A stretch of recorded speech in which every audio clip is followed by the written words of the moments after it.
Coffee's health benefits versus its detriments is one of the most debated topics in all of health. But oddly enough, nobody ever talks about coffee cups, specifically coffee cup lids. So in this video, I'm talking all about the dangers of plastic coffee cup lids, diving into the research and talking about things you can do to limit your exposure to these harmful toxins. Let's get into it. Welcome back to the Holistic Nootropics YouTube channel. My name is Eric, and on this channel, we discuss using nootropics, biohacking, and nutrition to help you boost your cognition. If this is your first time watching one of these videos on the channel, please take a moment and consider subscribing. And if you love the video, please leave it a big thumbs up. And if you have any comments or questions on the content of this video, please leave those down in the comments below, and I do my best to try to respond to all of those comments. And if you are someone who is looking to use the best quality supplements or nootropics, then head on over to holisticnootropics.com and download my free supplement quality buying guide. This is a fully comprehensive guide that will take you through the different ingredients that you want to look for and avoid when making supplement and nootropic purchases. So why am I talking about coffee cup lids? Well, I was at a coffee shop one day and I was drinking a coffee, and of course it's in one of these to-go cups with the plastic lids. And I've been spending a lot of time thinking about chemical exposure and just how these environmental chemicals are so omnipresent in our environment. And I'm literally taking a sip of this coffee out of this coffee cup, through this coffee cup lid, thinking how hot the coffee is, and is there a chance that the hot liquid might be leaching this material, whatever it is, in this coffee cup into my mouth, now into my body. And when I started diving into the data, at first I was like, am I losing my mind? Is this a crazy thing to think about? Am I just being extra paranoid? But then when I started diving into the actual literature, not only was I surprised to find how much literature there is on the specific plastic found in coffee cup lids, but how much literature there is into investigating coffee cup lids to begin with.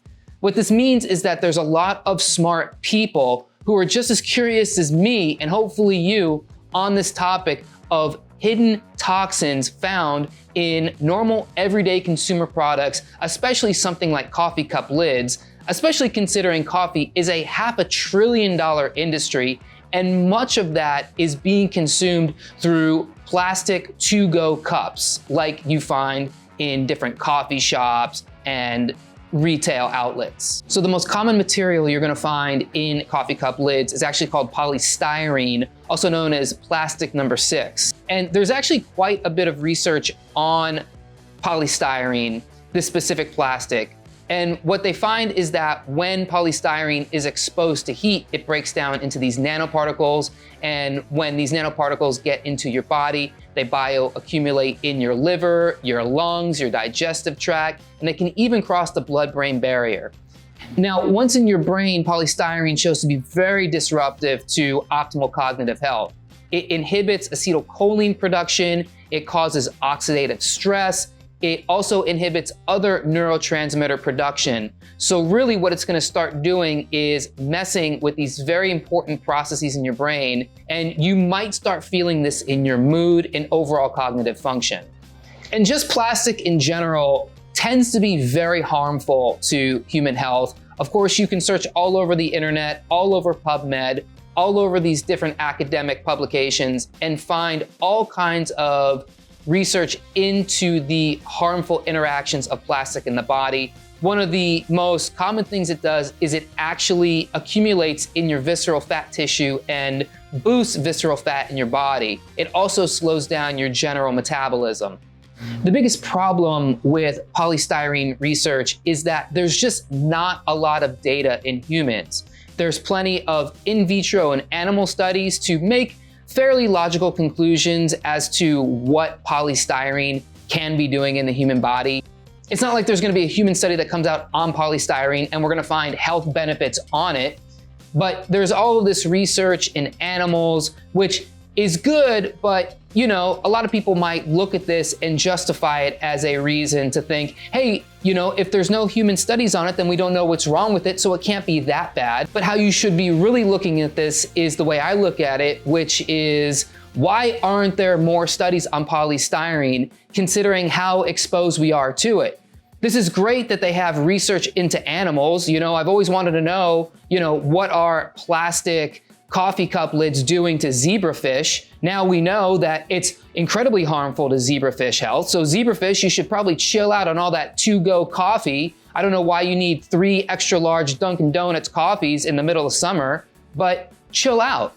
But regardless of the quality of research we have now, you are seeing in vitro studies where cells are subjected to plastics like polystyrene. You're seeing endocrine disrupting effects, specifically when it comes to testosterone. You're seeing anti-androgenicity and higher levels of estrogenicity. And in mice, you're seeing the effect of transgenerational responses where fetuses of pregnant mice exposed to polystyrene are developing metabolic disorders. We are learning from the data that polystyrene can accumulate in certain organs like your liver, your kidneys, your gut, induce metabolic changes, and even create a high level of oxidative stress.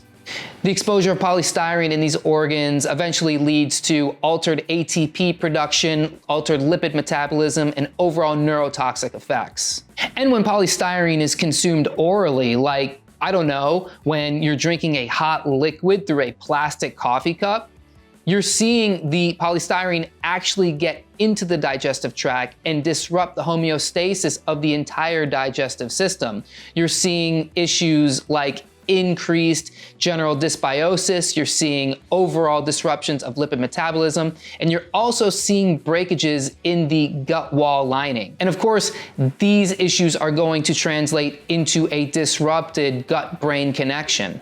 So along with polystyrene's ability to not only cross the blood-brain barrier and get into your brain, once your gut is broken down, you're gonna start dealing with the residual effects of a leaky gut, leaky brain, and an overall broken down gut-brain barrier. Now, unfortunately, I don't really have a detoxification protocol for anybody who thinks they may be subjected to this polystyrene toxicity. But what I can tell you is that the first step you want to take is just lowering your exposure in general. So the number one thing you can do to do this is whenever you get a coffee to go, just drink it without the coffee cup lid. Literally just pull the lid off of the coffee cup and drink it without the lid. So the problem isn't that, hey, polystyrene's gonna kill you the second you drink it. The problem is that when you're constantly exposed to it over time, and so many people we know are drinking at least one, sometimes more than one of these coffee drinks throughout the day through one of these plastic coffee cup lids. So if you're one of these people, simply just cutting your exposure to this harmful toxin should help you start to make a turnaround. Then, you know, you want to start introducing different detoxification protocols, but those can be kind of complicated, and you really want to consult a trained professional when you start introducing a detox protocol.